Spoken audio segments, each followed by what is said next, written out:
are you going to be? And if you'll notice, I'm not asking what are you going to be. Eenyu ta'uu barbaadda? Maal hojjechuuf akka jirtu si gaafachaa hin jiru, garuu eenyu akka ta'uuf jirtu. Kanan si gaafachaa jiru jireenya kee guyyuu akkamittiin jiraachuu akka karoorsitedha.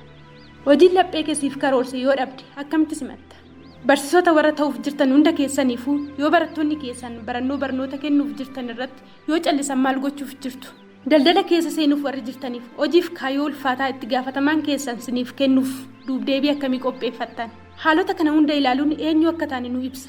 Guyyaati beekamtii argatte miti. Guyyaa barsiisa bara sanaa taate mo'atte miti. Garuu yeroowwan si dhiibanii hooquu yookiin haqooquuf lolli guyyichaa argachuuf qabsooftan. Ta'ii yeroo kuftanii duubatti of deebisuuf gatii baasuun raajisinitti ta'u. Yeroo sanneen hundumaa ilaaluun yeroo ati itti of gaafatte eenyu ta'uufan jira. Wanti kun hundi akka sirriitti ifa ta'uun barbaada. Dhaadannoo ijaarsa amalaa. Waggoota dhiyoo keessatti qorannoowwan guddicha jiran keessaa ogummaa haala rakkinaa keessaa dafanii saffisaan of baasuun milkaa'ina keetiif akkasumas qormaata hojjechuuf baay'ee barbaachisaa akka ta'e dandeettii sammuu yaaduu keetiif. Fakkeenyaaf leenjii humna ittisa Ameerikaa West Point keessatti barnoota giriitiif murteessummaa qabxii olaanaa kan fidan warra leenjii bu'uuraa sochii qaamaa fi qabxii olaanaa isaatiitiin galmeessanidha. Kanaafuu wanti nuti asirratti argaa jirru yoo asirratti qottee baasuu barbaadde yoo kuftee ol of kaasuu barbaadde hanga dadhabina kee cimina kee ta'utti hojjechuu kee yoo itti fufte ati ogummaallee of gabbisuuf of cimsuu dagagfachuuf rakkoolee xaxaa si mudatan kamiyyuu qolachuu dandeessa. Hojii kamiyyuu kisaaraa kamiyyuu keessa ba'uu garuu filannoowwan sanneen qabaatta. If you're willing to work until your weaknesses become your strengths, then you'll develop a set of skills that you can mold and apply to any situation you encounter, any job you might have, any crisis you might confront. Osoon dubbii koo hin golobin mee ciitii muraasa tokko siniif haa qoodu.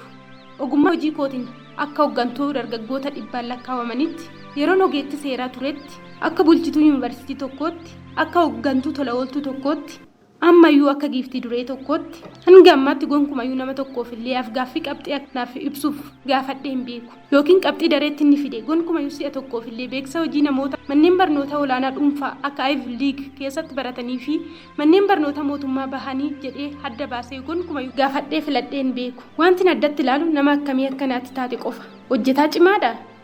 Amanamaadha? Roga argaa ilaalcha namoota birootiif banaadha? Tarkaanfii dharraa keessa kee jiru baasuuf taasifta?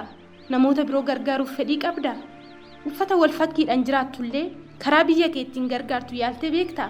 Yookiinis hawaasa kee hamma ammaa ciminoota ani barbaadu gareen namoota waliin hojjedhu irratti argee jirudha. Sababiin isaayyuu ciminoota sanneentu daldala keenya manneen barnoota keenya biyya keenya guutummaa fuulduratti sochoosa. Akkasumas kana qalbeeffadhaa. Ciminoota sanneen hundaati gonfattetu duudhaalee maatii kee irraa barattetu hawaasa keessatti guddatte cimina kee agarsiisa. Har'a guyyaa siin duraa caalatti addunyaan sana barbaadde. They're the values you learned from your parents, from the communities you grew up in. And today, more than ever before, that's what the world needs.